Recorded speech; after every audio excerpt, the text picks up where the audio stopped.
Hello and welcome to dynamic science lectures. और BSc first year की electronic device की इस लेक्चर सीरीज में आज का जो हमारा टॉपिक है वो अल्टरनेटिंग करंट से ही रिलेटेड है और उसी में हम कुछ और आगे जानेंगे। ठीक है, आगे हम बढ़ाएंगे और इसमें जो आज का हमारा सबसे पहला टॉपिक है वो है ऑपरेटर जे। ऑपरेटर जे हम क्या करेंगे, देखो पहले मैं मुद्दे की बात करता हूं। हम पूरे चैप्टर में हम एक टर्म की बात करेंगे, जैसे जो हमने क्या डिफाइन किया अब तक, इंड्यूस्ड ईएमएफ या फिर कह सकते हो इंड्यूस्ड करंट। ठीक है, ये हमने दो चीजें डिफाइन की है। तो अब मैं आगे इनको कुछ इस तरह से लिखूंगा, E equals to E naught e to the power j omega t. ठीक है, और करंट को मैं लिखूंगा I equals to I naught e to the power j omega t, इस तरह से लिखूंगा। ठीक है, और यहां पर सबसे पहले हम ये पढ़ना चाहते हैं कि ये जो जे है ये है क्या। ठीक है, मैं बार बार इस जे का यूज करूंगा। ठीक है, अब देखो, अब इस ऑपरेटर जे को हम डिफाइन करते हैं। कैसे करेंगे, ध्यान देना इस बात पे। सबसे पहले हम शुरू करते हैं वेक्टर से। किससे? वेक्टर से। क्या माना हमने, कोई भी वेक्टर मान लीजिए ए वेक्टर माना।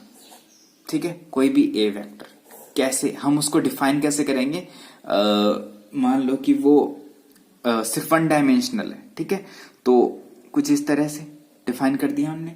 ठीक है, ये वेक्टर हमने बोल दिया, मान लीजिए बी वेक्टर। ठीक है, ये हो गया आपका P1, ये वेक्टर हो गया B1 vector, sorry A1 vector बोल दिया हमने इसको। ठीक है, अब क्या बोलते हैं कि अगर इस वेक्टर को आपने 180 डिग्री रोटेट करना है। देखो हम ज्यादा वेक्टर एनालिसिस में नहीं जा रहे, आप वेक्टर एनालिसिस पढ़ चुके हैं, लेकिन अभी देखो ये आपका वेक्टर है। ठीक है, ठीक है, अब क्या करना है, इसको 180 डिग्री रोटेट करना है। आप क्या करते हो, इस वेक्टर को क्या करते हो, -1 से मल्टीप्लाई करते हो। ठीक है, वो क्या बन जाता है, वो बन जाता है -a वेक्टर बन जाता है। मतलब 180 डिग्री रोटेट करने के लिए आपने उसको मल्टीप्लाई किया -1 से। ठीक है, तो वो बन जाता है आपका -a वेक्टर। ठीक है, इतनी बात हुई। अब देखो आपने 180 डिग्री रोटेट किया इसलिए -1 से। अब अगर आपको 90 डिग्री रोटेट करना हो तो आप क्या करेंगे, बताओ भाई। 90 डिग्री रोटेट करना हो तो क्या करेंगे, तो भाई देखो इसको मैं कुछ ऐसे लिख सकता हूं 180 को कि -1 का स्क्वायर रूट इंटू -1 का स्क्वायर रूट इंटू ए वेक्टर लिख सकता हूं।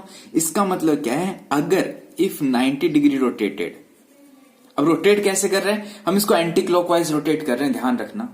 ठीक है, कैसे रोटेट कर रहे हैं, एंटी क्लॉकवाइज। अगर 90 डिग्री रोटेट किया है हमने एंटी क्लॉकवाइज, तब क्या होगा, वो हो जाएगा -1 का स्क्वायर रूट इंटू ए वेक्टर। तो ये कुछ इस तरह से हो जाएगा। ठीक है, ये हो गया आपका वो वाला ए वेक्टर, इसको लिख देता हूं -1 का स्क्वायर रूट ए वेक्टर। ठीक है, ये आपका A2 मान लीजिए। ठीक है, तो इसका मतलब कि अगर आपने इसको 90 डिग्री एंटी क्लॉकवाइज रोटेट करना है इस वेक्टर को, तो आपको स्क्वायर रूट ऑफ -1 से मल्टीप्लाई करना पड़ेगा। ठीक है, इस बात पे ध्यान देना और ये चीज आप हमेशा याद रखेंगे। ठीक है, अब मैं क्या करता हूं, देखो आपने कॉम्प्लेक्स एनालिसिस में पढ़ा है कि आप स्क्वायर रूट ऑफ -1 को आयोटा लिखते हो। ठीक है, लेकिन यहां पर चूंकि इलेक्ट्रॉनिक्स को हमें कॉम्प्लेक्स एनालिसिस से अलग करना पड़ेगा, तो इसलिए हम इसको जे डिफाइन करते हैं। ठीक है, तो जो आपका नया A2 वेक्टर है वो बन गया J इंटू ए वेक्टर। ठीक है, बस इतनी सी बात है, जहां पर आयोटा लिखना होता है वहां पर J लिख दिया। ठीक है, और J क्या है, J एक इमेजिनरी नंबर है।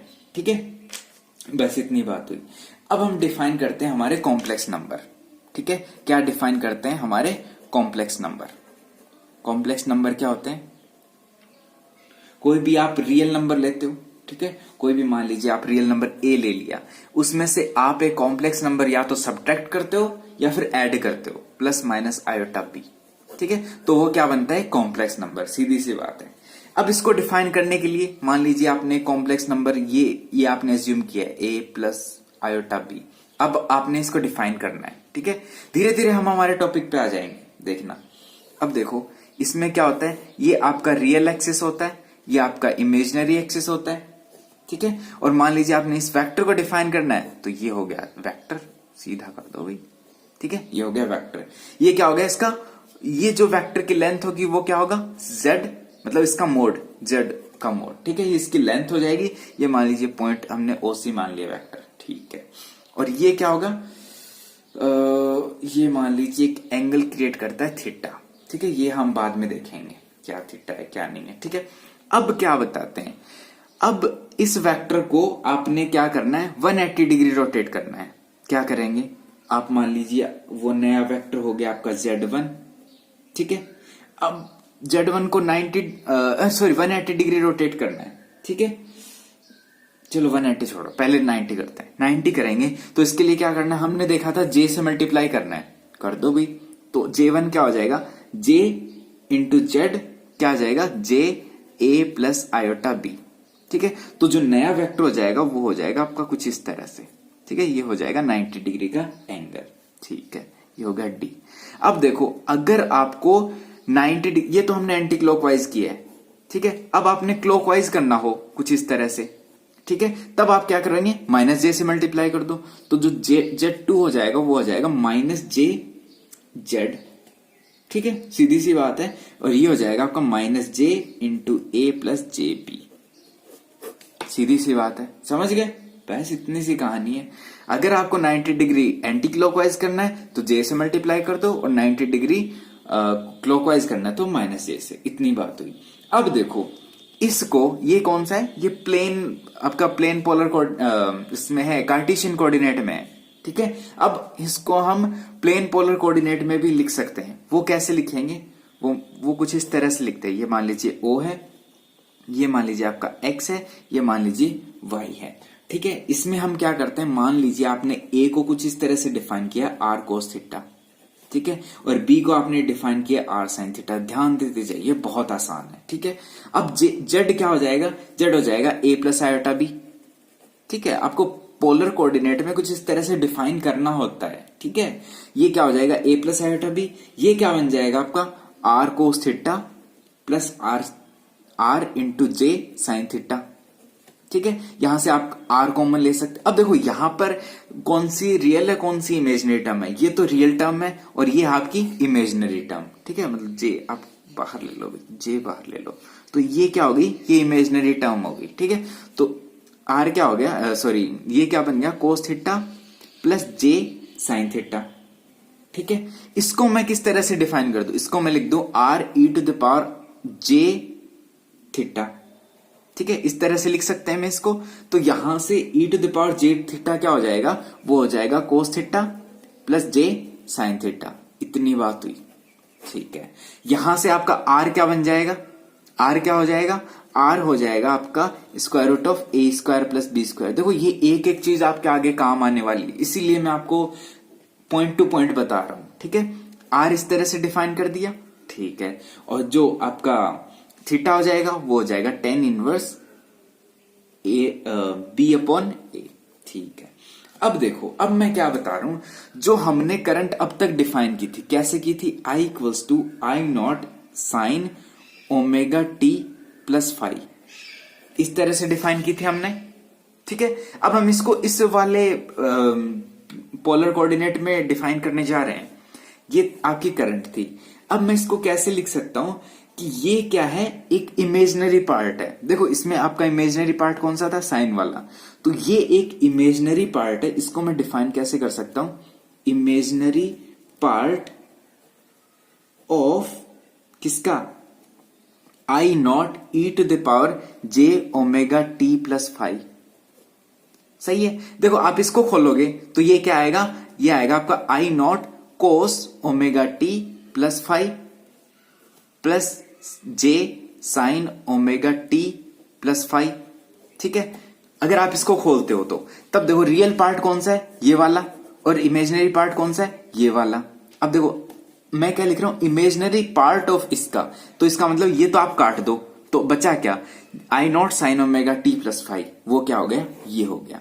अब इसका मतलब आप इसको क्या लिख सकते हो, इसकी तरह लिख सकते हो, इसको I naught sine omega t plus five को आप ऐसे लिख सकते हो, I naught e to the power J omega t plus phi. वैसे ही अगर आपका ये है E equals to E naught sine omega t plus phi, ठीक है, इसको आप कैसे लिख सकते हो, इसको आप कुछ इस तरह से लिख सकते हो, E equals to E naught e to the power j omega t plus phi. भाई ध्यान देना, आगे मैं इसी तरीके से लिखने जा रहा हूं और आपको ये चीजें याद रखनी है, ठीक है।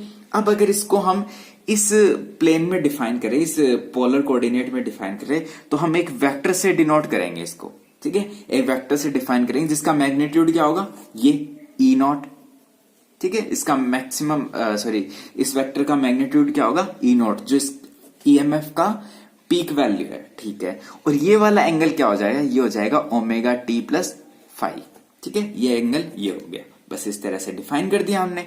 ये हो गया आपका रियल एक्सिस, ये है आपका इमेजिनरी एक्सिस। बस इतनी सी बात है। अब देखो, अब हम क्या करने जा रहे हैं, अब हम हमारे मतलब अल्टरनेटिंग करंट में जो हम करने वाले हैं ना इस चैप्टर में, उसके अंदर हम घुस चुके हैं। तो उसमें जो पहला टॉपिक है वो है आपका अल्टरनेटिंग करंट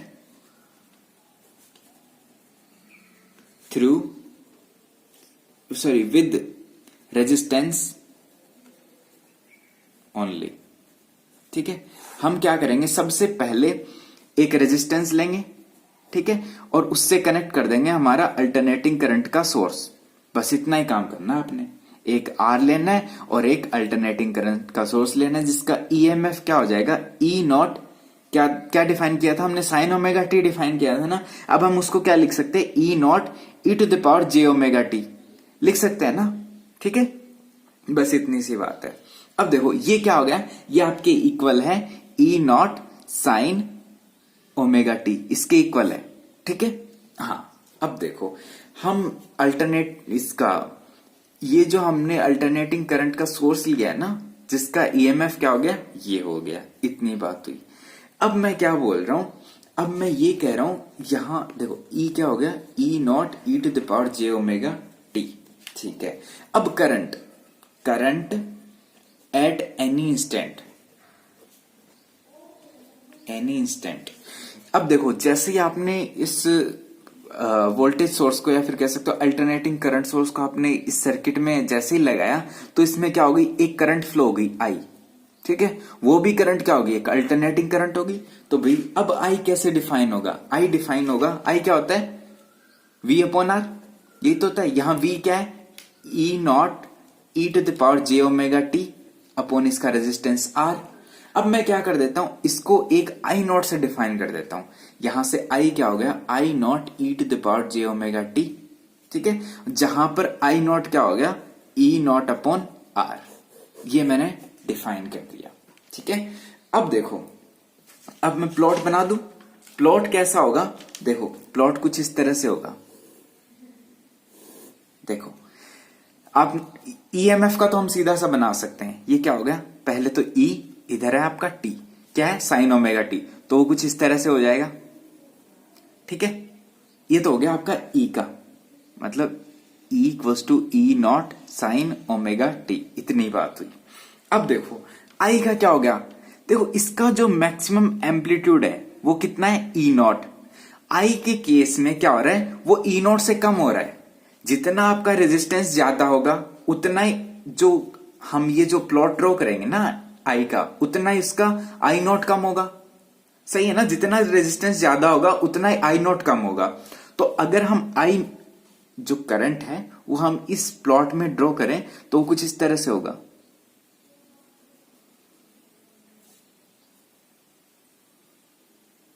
ठीक है, कुछ इस तरह से होगा। अब देखो ये क्या हो गया, ये इसका मैक्सिमम उसका पीक हो गया। ये कितना हो गया, ये होगा आपका आई नॉट, और ये जो होगा ये होगा आपका ई नॉट, ठीक है। इसको मैं क्या लिख दूं, I equals to I naught sine omega t, ठीक है। अब देखो इसको हम आपका पोलर कोऑर्डिनेट में और डिफाइन कर देते हैं। वो कैसे करेंगे, वो कुछ इस तरह से करेंगे। ये आपका रियल एक्सिस है, ये आपका इमेजिनरी एक्सिस है, ये एक्स है, ये वाई है। इसको हम कैसे डिनोट करेंगे, एक वेक्टर से। सबसे पहले हम ई को डिनोट कर रहे हैं, इस ई को, वो क्या होगा, इसका मैग्नीट्यूड ई नॉट होगा, एंगल क्या होगा, ओमेगा टी, ठीक है। यहां एंगल जितना भी है वही एंगल हो जाएगा यहां पर, ठीक है। ओमेगा टी हो गया और इस वेक्टर का एम्पलीट्यूड कितना हो गया, ई नॉट हो गया। इतनी बात हुई। अब देखो ये किसके इक्वल होगा, ये यहां से हम ई के इक्वल लिख सकते हैं, ठीक है। अब देखो, अब यहां से हम आई को कैसे डिफाइन करेंगे, वो भी कुछ यही वेक्टर होगा, यही वेक्टर होगा ना, लेकिन इसका एम्पलीट्यूड है वो सॉरी जो मैग्नीट्यूड है वो इसका कम होगा। ये पता है ना आपको, जो आई नॉट है इसका मैग्नीट्यूड ई नॉट के कंपेयर में कम है, क्योंकि रेजिस्टेंस आर का भी तो कुछ ना कुछ वैल्यू है। तो जो आई नॉट है इसका वैल्यू कुछ इतना होगा, आई नॉट हो गया, ये आपका आई हो गया, ठीक है। अब देखो यहां से आई नॉट क्या डिफाइन करते हैं हम, ई नॉट बाई आर, बस इतनी बात हुई। अब देखो अभी हमने क्या पढ़ा है, हमने एक अल्टरनेटिंग करंट सोर्स लिया, उसके सीरीज में आपका रेजिस्टेंस जुटा है। नेक्स्ट में हम क्या पढ़ेंगे कि रेजिस्टेंस को हम इंडक्टेंस से रिप्लेस कर देंगे और फिर कैपेसिटेंस से, ठीक है, इतनी बात। और फिर हम क्या पढ़ेंगे, हम रेजिस्टेंस और कैपेसिटर को एक साथ ले लेंगे और आपका इंडक्टेंस और कैपेसिटेंस को एक साथ ले लेंगे और फिर रेजिस्टेंस, कैपेसिटेंस और इंडक्टेंस को एक साथ ले लेंगे, ठीक है। इस तरह से पढ़ेंगे। अब मैं आपको एक चीज और डिफाइन कर देता हूं जो मैंने अभी तक नहीं की है, वो बोलते हैं लैग एंड लीड, ठीक है। लैग एंड लीड वो क्या होता है कि देखो एक सर्किट होता है ना, जब अल्टरनेटिंग करंट सोर्स हम किसी सर्किट में जोड़ते हैं, ठीक है, तब क्या होता है, जो करंट है और इंड्यूस ईएमएफ है, ठीक है, तो जो करंट है वो इंड्यूस ईएमएफ के कंपेयर में कभी ना तो लैग होता है और कभी लीड होता है, ठीक है। अगर देखो इस वाले केस में क्या हुआ है, हमारे इस वाले केस में क्या हुआ है, जब ई का पीक वैल्यू आया है, जिस पॉइंट पर या फिर कह सकते हो जिस टाइम पर ई का पीक वैल्यू आया है, उसी टाइम पर आई का पीक वैल्यू आया है, ठीक है। ध्यान देना इस बात है, जिस टाइम पर ई का पीक वैल्यू आया है ई नॉट, उसी टाइम पर आपके आई का पीक वैल्यू आया है। इसका मतलब जो करंट है आई है वो ईएमएफ के कंपेयर में ना तो लीड कर रहा है और ना ही लैग कर रहा है, ठीक है। अब अगर ये आपका कुछ इस तरह से होता, ठीक है, देखो इसमें इसका पीक वैल्यू यहां आ रहा है और इसमें इसका पीक वैल्यू कुछ यहां आ रहा है, ठीक है, टाइम दूसरे टाइम पे, तो हम ये कह सकते हैं जो आपका करंट है वो क्या कर रहा है, वो लीड कर रहा है। करंट क्या कर रहा है, लीड कर रहा है, समझ रहे हो। और अगर इसका ऑपोजिट देखो, आपके लीड की डेफिनेशन होती है वेल इसमें आपका करंट लीड नहीं कर रहा है, इसमें आपका करंट लैग कर रहा है। क्यों, क्योंकि करंट को पीक वैल्यू तक आने में ज्यादा टाइम लगा है। देखो यहां से आप इस प्लॉट में क्लियर हो, देखो भाई करंट और ईएमएफ दोनों एक ही टाइम पे शुरू हैं, ठीक है, दोनों एक ही टाइम पे शुरू हैं। तो देखो मान लीजिए यहां तक टाइम था आपका 2 सेकेंड, ठीक है, और यहां पर आपका टाइम आ गया कुछ 3 सेकेंड, ठीक है। अब देखो पीक वैल्यू किसका पहले आया, ईएमएफ का, ठीक है। तो इसका मतलब कि पीक वैल्यू आने पर करंट को ज्यादा टाइम लग रहा है और ईएमएफ को कम टाइम लग रहा है, तो लीड कौन कर रहा है, लीड कर रहा है आपका ईएमएफ, ठीक है। और कह सकते हो करंट आपका लैग कर रहा है, ठीक है। मतलब ये आपका वेरी करता है कि आपका रेजिस्टेंस किस तरह से, उस तरह से आपका करंट लीड और लैग करता है ना। तो देखो यहां पर अगर करंट का पीक वैल्यू बाद में आ रहा है, इसका मतलब करंट लीड लैग कर रहा है और ईएमएफ क्या कर रहा है, लीड कर रहा है, ठीक है। तो भैया आज के लेक्चर में सिर्फ इतना ही, आप पढ़ते रहिए, खुश रहिए।